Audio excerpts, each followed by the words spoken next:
इस वीडियो में हम केरल हाई कोर्ट के एक इम्पॉर्टेंट जजमेंट की बात करेंगे। इस मामले में सवाल ये था कि क्या एक मैरिड बहन को भाई पर डिपेंडेंट माना जा सकता है। केस का टाइटल है new India assurance company limited versus Sindhu के, और इस केस की सुनवाई जस्टिस शोभा अन्नम्मा इपेन की बेंच कर रही थी।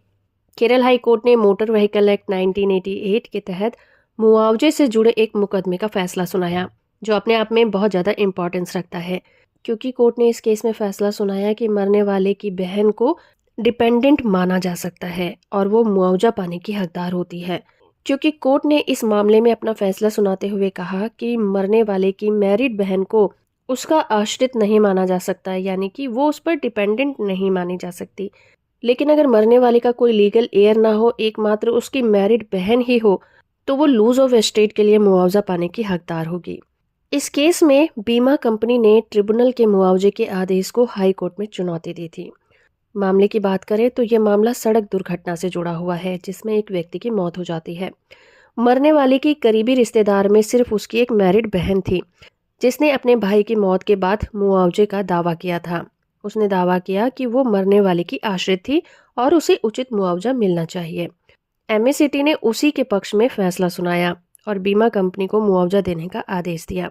New India assurance company limited ने इस आदेश को केरल हाई कोर्ट में चुनौती दी और ये कहा कि मैरिड बहन मृतक की आश्रित नहीं मानी जा सकती, इसीलिए उसे मुआवजा नहीं देना चाहिए।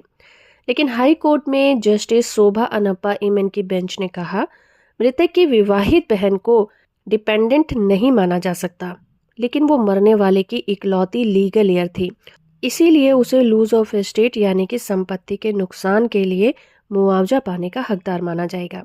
इंश्योरेंस कंपनी का कहना था कि मैरिड बहन को बिल्कुल भी मुआवजा नहीं दिया जा सकता। मुआवजे का निर्धारण केवल डिपेंडेंसी के आधार पर किया जाता है।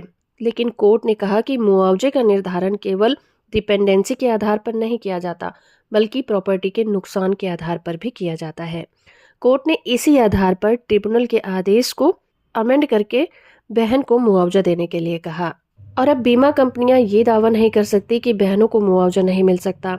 ये फैसला फ्यूचर में होने वाले इसी तरह के मामलों पर पूरी तरह से अप्लाई होगा, भले ही वो उस पर डिपेंडेंट थे या फिर नहीं थे।